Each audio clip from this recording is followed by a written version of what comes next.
Once again, welcome. Endnu en gang velkommen. If you're here for the first time, Hvis I er her for første gang, we're very happy that you could join us, er jeg meget glad for, at I vil være med. and we hope you enjoy your visit. Og vi håber, at I nyder jeres And the lunch besøg. afterwards, you're welcome to stay with us. Og frokosten bagefter, som I er Even velkommen if you til didn't at bring være med. anything with you, just stay and enjoy the meal. Selv hvis ikke I har taget noget med, så bliv og nyd maden. So I have a sermon titled "The Rock of Escape," Det kaldes Flugtens klippe. and I showed you this video of YWAM in Namibia. Jeg har vist jer den her video af YWAM i Namibia.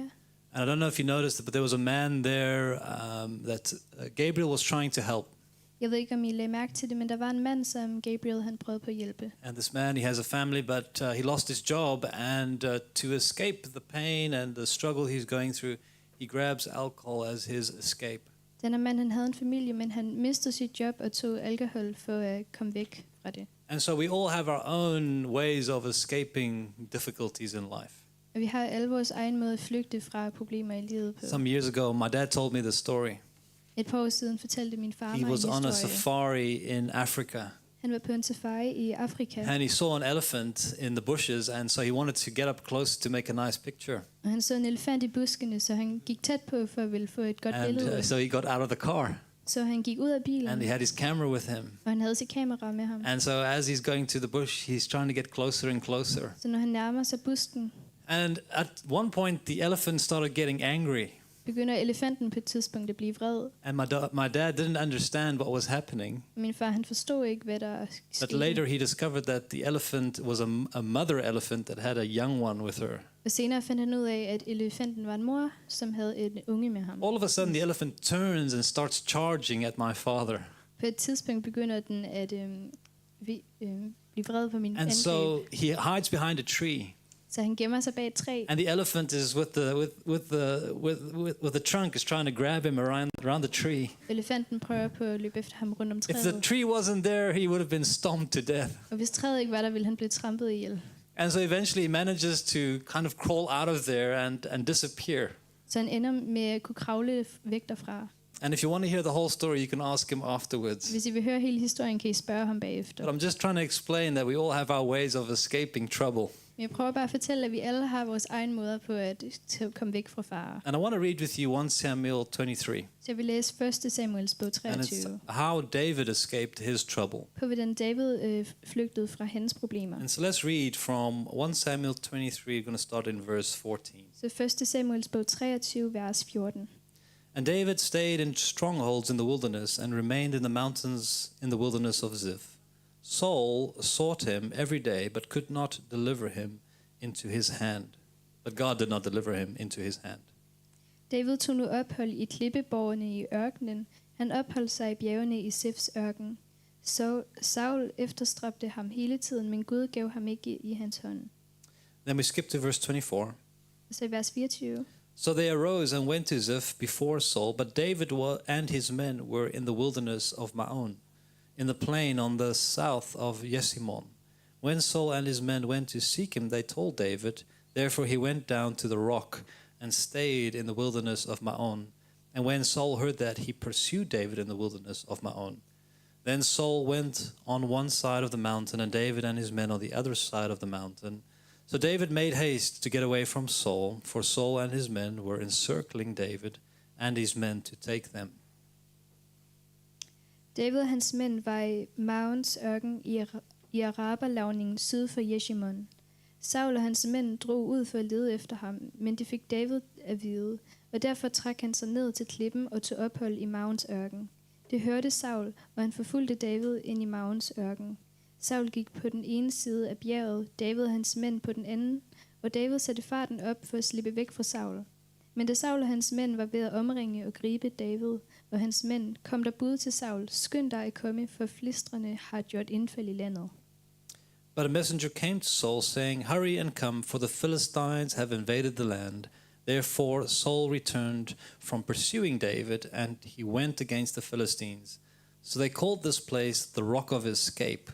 Then David went up from there and dwelt in strongholds at En-Gedi. Så der kom bud til Saul: skynd dig at komme, for filistrene har gjort indfald i landet. Saul indstilte da forfølgelsen af David og gik mod filistrene. Derfor kaldte man dette sted sten for flugt. Derfra drog David op og tog ophold i klippeborgene ved En-Gedi. So let's look firstly at David's escape. Lad os først kigge på Davids flugt. Firstly, we need to understand why is he on the run? Først skal vi forstå, hvorfor han prøver at flygte. Because he was the hero. He was the man of the hour. For han var en helt. Han var manden af timen. He had slain Goliath. We all know the story. Han havde dræbt Goliat. And the people loved him. Og folkene elskede ham. You know, the ladies sang songs about him. Damerne sang sange om ham. They sang the song, Saul conquered 1,000, but David conquered his 10,000. De sang sangene Saul ud. And so it was a bit of an exaggerated song. Of course, he didn't slay 10,000, but it's an exaggerated song. Det var lidt en overdrevet sang, men det var en sang. But Saul was not very happy with that song. Og Saul var ikke særlig glad for den her sang. And so he felt threatened by it. Så han følte sig truet af det. In 1 Samuel 18 verse 8, then Saul was very angry, and the saying displeased him. And he said, they have ascribed to David 10,000s, and to me they have ascribed only thousands. Now what more can he have but the kingdom? So Saul eyed David from that day forward. 1. Samuels bog 18, vers 8. Det syntes Saul ikke om, og han blev meget vred. Han sagde, David giver de 10.000 og mig 1.000. Nu mangler han kun kongemagten. Fra den dag så Saul skævt til David. Now this king Saul is chasing David in the desert and all across Israel. Nu jager den her konge David Saul i ørkenen. Now, this is the reality of life. Det her er livets realitet. Just when you think you have great victories in life, Lige når du tror, at du har en stor sejr i livet, over areas in your life, over områder i dit liv, something bad happens. sker der noget dårligt. Have you ever had that? You had such a great time at something, and then the next day something bad happens to you. Har nogensinde prøvet, at det går fantastisk, og den næste dag sker der noget All of a dårligt? sudden, in another area of your life, there's this trouble. Things happen. Lige pludselig er sket noget dårligt i et andet område af dit liv. And now it becomes this new battleground that you have to fight on. Men det bliver det en ny slagmark. David must have been confused. I could imagine what was going through his mind. David måtte have været forvirret. Didn't I just save this king? Har ikke lige reddet den her konge? Didn't I just save him from this giant? Har ikke lige reddet ham fra den her kæmpe? Didn't I save his kingdom? Reddede jeg ikke hans kongerige? If I hadn't shown up, Hvis jeg ikke var dukket op, the Philistines would have made all of Israelites slaves. ville filistrene have gjort israelitterne til deres slaver. But we know he didn't think that way.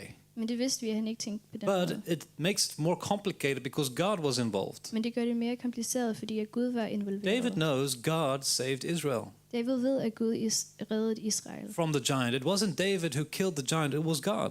fra kæmpen. Det var ikke David, der But dræbte God den. used David's stone to do that. Men Gud brugte Davids sten. Gud spørger os om at gøre. Yet we can find ourselves in deeper trouble. Men alligevel finder vi os selv i dybere problemer. And so when people are under tremendous pressure, Så når folk er under meget pres, they don't always make the right decisions. tager de ikke altid den rigtige beslutning. David, during this time, made some bad decisions. David han tog nogle dumme beslutninger i den her tid. David, he escapes and he comes to this place called Nob. Han flygter og finder det her sted på Nob. And then he lies to the priest. Og så lyver han over for præsten. He tells the priest Abimelech, Han fortæller præsten Abimelech, King Saul had sent him there on a mission, at kong Saul havde sendt ham der på en mission. and that he was told by Saul to keep it a secret. Og han blev fortalt af Saul, at han skulle holde det hemmeligt. That was not the truth. Og det var ikke sandheden. And so by telling this lie, he implicated this priest Så ved at fortælle det, der implicerede han præsten, that had bad effects in the future. som havde dårlige konsekvenser i fremtiden. And so later King Saul, he finds out about this priest. Så senere finder kong Saul ud af den her præst, And he orders this priest and all of the priests with him and the whole city of Nob to be destroyed. så han får alle præsterne og alle folkene i byen i Nob til at ødelægge. Later, when David finds out what happened to the priests, Og senere, da David finder ud af, hvad der skete for præsten, he realizes his bad decision. indser han sin dårlige beslutning. And he tells the last remaining son of this priest, Abiathar, he says, this is my fault. Og han fortæller den sidste levende præst, Abiathar, at det er min søn. Det er min skyld.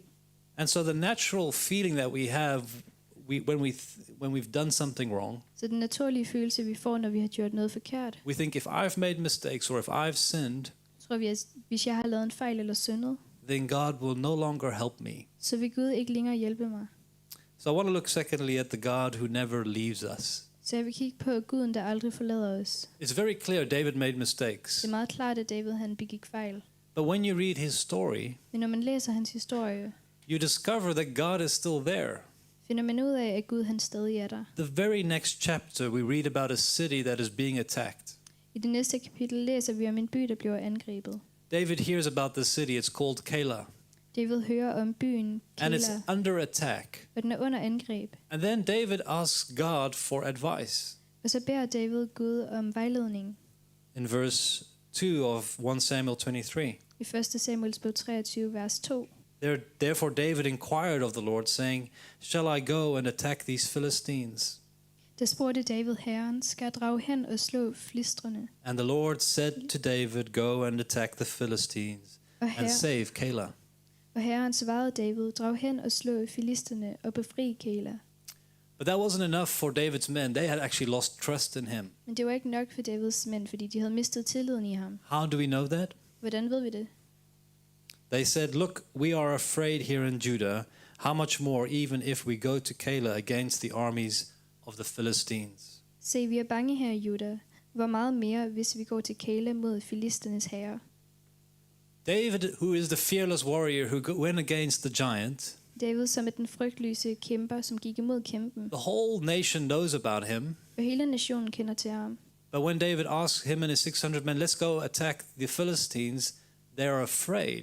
Men da David spurgte ham og hans 600 mænd om at gå og angribe Undoubtedly, they thought David has made mistakes. Maybe God has left him.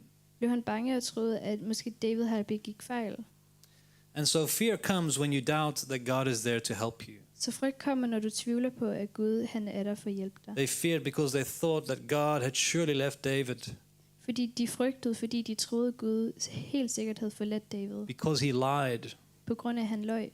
Look at what happened to the city of Nob. Se, hvad der skete med byen Nob. So David prayed again. Så David han bad igen. Verse 4, Then David inquired of the Lord once again, and the Lord answered him and said, Arise, go down to Keilah, for I will deliver the Philistines into your hand.